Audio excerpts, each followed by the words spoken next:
Hello दोस्तों। तो यहाँ पे आज हम सॉल्व करने जा रहे हैं बिहार विद्यालय का येस्टेट का पेपर। तो येस्टेट में आने वाले जितने भी प्रीवियस क्वेश्चन है वो सब हम सॉल्व करेंगे। तो आप देख सकते हैं 18 तारीख 9 महीना 2020 का है, शिफ्ट 1 का पेपर है। तो इसमें हम फास्ट कराएंगे, बस आपका एक रिवीजन के लिए है, क्योंकि पेपर के लिए बहुत ज़्यादा टाइम नहीं बचा हुआ है। तो चलिए देरी ना करते हुए हम शुरू करते हैं। पहला क्वेश्चन कह रहा है कि अश्वमेध ने निम्न में से किस पुस्तक की रचना की थी। तो अश्वमेध ने कौन सी पुस्तक लिखी थी? सूत्र अलंकार। सूत्र अलंकार के लेखक अश्वमेध अश्वघोष को माना जाता है। वे कुषाण शासक कनिष्क के दरबारी कवि एवं बौद्ध विद्वान थे। चतुर्थ बौद्ध संगीत के समय उन्हें उपाध्यक्ष बनाया गया था। वे सर्वास्तित्ववादी विचारक थे और उन्हें भारत का मिल्टन, गेटे, वाल्टेयर आदि कहा जाता है। उनकी प्रमुख रचनाओं में वज्रसूची, कौन सी है? वज्रसूची। और कौन सी है?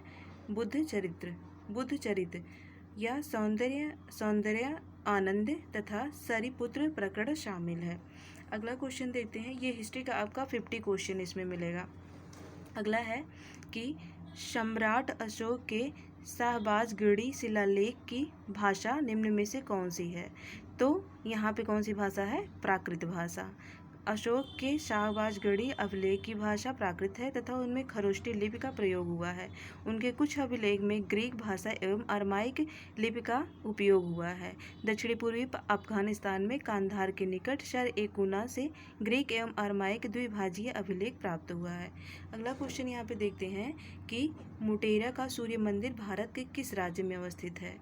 मोटेरा का सूर्य मंदिर राजस्थान, पश्चिम बंगाल, बिहार, गुजरात। तो यहाँ पे ऑप्शन डी सही होगा, गुजरात। गुजरात जो है, गुजरात मोटेरा का सूर्य मंदिर मोहसाना जिले में स्थित है। तो अगला क्वेश्चन देखते हैं यहाँ पे कि शक संवत का प्रारंभ कब किया गया था? शक संवत का प्रारंभ 95 ईसा पूर्व हुआ था कि 78 ईसा पूर्व या 178 ईसा पूर्व या 48 ईसा पूर्व। तो ऑप्शन बी सही होगा, 78 ईसा पूर्व।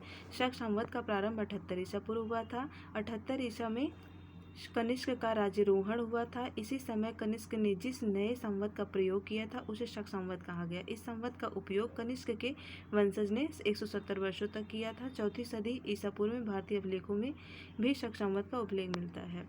अगला क्वेश्चन है कि मौर्य काल में पथ विभाग के प्रमुख को कहा जाता था। क्या कहा जाता था? एग्रोनोमी कहा जाता था। अगला देखते हैं कि द्रविड़ वैष्णव संतों को कहा जाता है। क्या कहा जाता है? अलवार। द्रविड़ वैष्णव संतों को अलवार कहा जाता है। अलवार का अर्थ है अंतर्ज्ञान रखने वाला व्यक्ति जो ईश्वरीय चिंतन में पूर्णतः विलीन हो गया है। इनकी कुल संख्या 12 है। अलवार संतों में पोगई, पोडिय, तिरुमलई, मधुर कवि, पेरियालवार, कुलशेखर, तिरुमंगई आदि अपनी भक्ति की पराकाष्ठा पर पहुंच गए हैं। अगला क्वेश्चन देखते हैं यहाँ पे कि अगला क्वेश्चन है कि सैंधव सभ्यता काल में श्रृंगार पेटिका के अवशेष किस स्थल से मिले हैं? तो कहाँ से मिले हैं? चहुदाड़ो से मिले हैं। चहुदाड़ो एकमात्र पुरास्थल है। यहाँ के सौंदर्य प्रसाधन की वस्तुएं लिपस्टिक, काजल, पाउडर, दर्पण, कंघे, श्रृंगार दान आदि प्राप्त हुई। यह एकमात्र पुरास्थल है जहाँ से वक्राकार ईंटें प्राप्त हुई है। हड़प्पा सभ्यता से भी कांसे का दर्पण, छड़ी, 6 लड़ी वाला सोने का मनका व हार प्रसाधन केंद्र आदि प्राप्त हुए। अगला क्वेश्चन है कि गुप्त काल में कुल उपज का कितना भाग भू राजस्व के रूप में दिया जाता था? तो 1/6 भाग। अगला क्वेश्चन है कि सल्तनत काल में दीवान ए इंशा किस विभाग का प्रमुख होता था? तो कौन सा विभाग था? पत्राचार विभाग। सल्तनत काल में दीवान ए इंशा किस विभाग का प्रमुख होता था? तो पत्राचार विभाग का। अगला क्वेश्चन यहाँ पे है कि अगला क्वेश्चन है कि मुगल शासक जिस भूमि का स्वामित्व सीधे सुल्तान का होता था उसे क्या कहते हैं? उसे कहते हैं खालिसा। अगला क्वेश्चन है कि मंसूर चित्रकार किस सुल्तान के दरबार में रहते थे? तो कौन सा दरबार था? वो जहांगीर का दरबार था जहां मंसूर चित्रकार रहते थे। अगला क्वेश्चन है कि भारत पर तैमूर लंग का आक्रमण कब हुआ था? भारत पे तैमूर लंग का आक्रमण 1398 ईस्वी में हुआ था। अगला क्वेश्चन है कि किस शासक को अभिनव भारताचार्य कहा जाता है? तो महाराणा कुंभा को कहा जाता है। यहाँ है कि सितार वीणा के आविष्कारक कौन थे। सितार वीणा के आविष्कारक अमीर खुसरो थे। अगला क्वेश्चन है कि कश्मीर का अकबर किसे कहा जाता है। तो कश्मीर का अकबर जैनुल आबिदीन को कहा जाता है। यहाँ पे 16वां क्वेश्चन देखते हैं कि बंगाल विभाजन के तुरंत बाद के क्रम में निम्न में से कौन सी घटना हुई थी। तो बंगाल विभाजन के तुरंत बाद मुस्लिम लीग की स्थापना हुई थी। फिर यहाँ पे अगला क्वेश्चन है कि सत्य शोधक समाज की स्थापना किसने की थी। तो सत्य समाज शोधक की स्थापना ज्योतिबा फूले ने किया था। पिंडारियों के दमन का श्रेय किसे जाता है। तो पिंडारियों के दमन का श्रेय जाता है लॉर्ड हेंस्टिंग को। 18वां क्वेश्चन। 19वां क्वेश्चन है कि राष्ट्रीय शिक्षा की सार्जेंट योजना कब तैयार की गई थी। ऑप्शन ए सही होगा 1944 में। अगला क्वेश्चन है 20वां। कूका आंदोलन के सूत्रधार कौन थे। कूका आंदोलन के सूत्रधार थे ऑप्शन सी राम सिंह। राम सिंह को यहाँ पे माना गया है। 21वां क्वेश्चन है कि दलील ना अपील ना वकील ना दलील किस कानून से संबंधित है। तो ये कानून कौन सा था। रौलट एक्ट, रौलट कानून था। अगला क्वेश्चन है कि चितगांव आर्मेडी रेड एक क्रांतिकारी घटना थी। यह चितगांव वर्तमान में कहाँ है। तो चितगांव कहाँ पे है। चितगांव को चटगांव के नाम से भी जानते हैं। ये बांग्लादेश में है। अगला क्वेश्चन है कि बंगाल के अंतिम गवर्नर जनरल कौन थे। बंगाल के अंतिम governor general Lord William Bentinck थे। अगला क्वेश्चन है कि सरदार वल्लभ भाई पटेल के नेतृत्व में बारदोली आंदोलन कब हुआ था। तो बारदोली आंदोलन आपका 1928 में हुआ था। ऑप्शन डी सही होगा। अगला क्वेश्चन है कि 1857 की क्रांति में बिरजिस कादिर का संबंध कहाँ से था। तो बिरजिस काजिस का संबंध 1857 में ऑप्शन बी सही होगा लखनऊ से था। बिरजिस कादिर का संबंध लखनऊ से। अगला क्वेश्चन है 26वां कि चीन के शासक कुबलाई खां के राज दरबार के वैभव का उल्लेख किसने किया था। तो ऑप्शन सी मार्को पोलो ने किया था। अगला क्वेश्चन है कुस्तुनतुनिया का पतन किस वर्ष हुआ था। कुस्तुनतुनिया का पतन 1453 में हुआ था। 28वां है कि अमेरिगो वेस्पुची किस देश का नाविक था। अमेरिगो वेस्पुची किस देश का नाविक था। स्पेन का। यहाँ पे स्पेन का वो नाविक। 29वां क्वेश्चन है कि सप्तवर्षीय युद्ध किन दो देशों के बीच लड़ा गया था। सप्तवर्षीय युद्ध किन दो देशों के बीच था। फ्रांस और इंग्लैंड के बीच था। बोस्टन चाय पार्टी की घटना कब हुई थी। बोस्टन टी पार्टी की घटना जो है 1773 में हुई थी। 16 दिसंबर 1773 को किसके नेतृत्व में हुई थी। एडम्स के नेतृत्व में, सैमुअल एडम्स के नेतृत्व में। अगला क्वेश्चन है कॉमन सेंस पुस्तक की रचना किसने की थी। तो ऑप्शन बी सही होगा थॉमस पेन ने। कॉमन सेंस पुस्तक की रचना थॉमस पेन ने।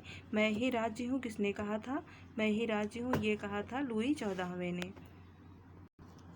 लुई 14वें ने कहा था मैं ही राज्य हूँ। अगला क्वेश्चन है स्वतंत्रता समानता बंधुत्व का संबंध किससे है। तो स्वतंत्रता समानता का बंधुत्व का संबंध फ्रांस की राज्य क्रांति से था। अगला क्वेश्चन है कि फ्रांस में स्वतंत्रता दिवस कब मनाया गया। फ्रांस में स्वतंत्रता दिवस जो है 14 जुलाई को मनाया जाता है। 14 जुलाई 1789 को। अगला क्वेश्चन है बाइमर संविधान का संबंध किस देश से है। ऑप्शन बी सही होगा। बाइमर संविधान का संबंध जो है कहाँ से है। जर्मनी से है। अगला क्वेश्चन है आल्पस लॉरेंस किस देश का प्रमुख औद्योगिक केंद्र क्षेत्र था। आल्सस लॉरेन किस देश का प्रमुख औद्योगिक क्षेत्र था। तो कहाँ का था। फ्रांस का रहने वाला था। आल्सस लॉरेन किस देश का प्रमुख औद्योगिक क्षेत्र था। तो वो फ्रांस का क्षेत्र है। अगला क्वेश्चन है करणगढ़ की रानी शिरोमणि के नेतृत्व में कौन सा विद्रोह हुआ था। तो कौन सा विद्रोह था। चुआर विद्रोह था। अगला क्वेश्चन है राष्ट्र संघ की स्थापना कब की गई थी। तो राष्ट्र संघ की स्थापना 1920 में की गई थी। अगला क्वेश्चन है कि अंतर्राष्ट्रीय श्रम संगठन का मुख्यालय कहाँ है। तो अंतर्राष्ट्रीय श्रम संगठन का मुख्यालय जिनेवा में है। 40 क्वेश्चन है कि वर्तमान में संयुक्त राष्ट्र संघ के कितने सदस्य देश हैं। तो वर्तमान में कितने देश हैं। इनमें से कोई नहीं यहाँ पे माना गया है क्योंकि 193 है देश जो कि ऑप्शन में नहीं दिया गया है। अगला क्वेश्चन है निम्न में से कौन सा शहर जर्मनी में अवस्थित नहीं है। तो कौन सा शहर है जो जर्मनी में। Munich, Zurich, Vienna, Lisbon. तो यहाँ पे जो है तीनों ही है जो कि देखिए ज्यूरिख है स्विट्जरलैंड का एक बड़ा शहर है। वियना ऑस्ट्रिया की राजधानी है। लिस्बन क्या है पुर्तगाल की राजधानी है। बिहार स्कूल ने एग्जामिनेशन बोर्ड के इस प्रश्न का मूल्यांकन से बाहर कर दिया था। अगला है द्वितीय विश्व युद्ध कब प्रारंभ हुआ था। द्वितीय विश्व युद्ध कब हुआ था 1939 ईस्वी में। 1 सितंबर 1939 में पोलैंड पर आक्रमण से शुरू हुआ था। अगला क्वेश्चन है कि 1916 में कांग्रेस और मुस्लिम लीग का संयुक्त अधिवेशन कहाँ पर हुआ था? तो ये लखनऊ में हुआ था। 1916 में लखनऊ में अंबिका चरण मजूमदार की अध्यक्षता में कांग्रेस का 31वां अधिवेशन हुआ था। इस अधिवेशन में नरम दल एवं गरम दल एक हो गए थे तथा कांग्रेस एवं मुस्लिम लीग के मध्य समझौता हुआ था और उनका यहीं पर संयुक्त अधिवेशन आयोजित हुआ था। इसलिए इसके पूर्व 1915 में कांग्रेस एवं मुस्लिम लीग का संयुक्त अधिवेशन हुआ था। अगला क्वेश्चन है कि दिल्ली सल्तनत की दरबारी भाषा क्या थी? तो कौन सी थी? अरबी भाषा थी। 35 कहाँ गया? यहाँ 44 वाला क्वेश्चन है, दिल्ली सल्तनत की दरबारी कौन थी? ये तो हो गया। तो दिल्ली सल्तनत की दरबारी भाषा कौन सी थी? फारसी थी। अगला है 45वां क्वेश्चन कि गुरु गोविंद सिंह की हत्या कब हुई थी? तो ऑप्शन बी सही होगा, 1708 ईस्वी में। अगला क्वेश्चन है कि चौथा और सरदेशमुखी का संबंध किस शासक से था? तो ऑप्शन बी सही होगा, शिवाजी।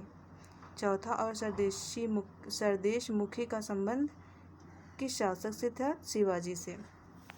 अगला क्वेश्चन है कि भारत में व्यापकगत सिद्धांत के प्रमुख नायक कौन थे? तो ऑप्शन लॉर्ड डलहौजी।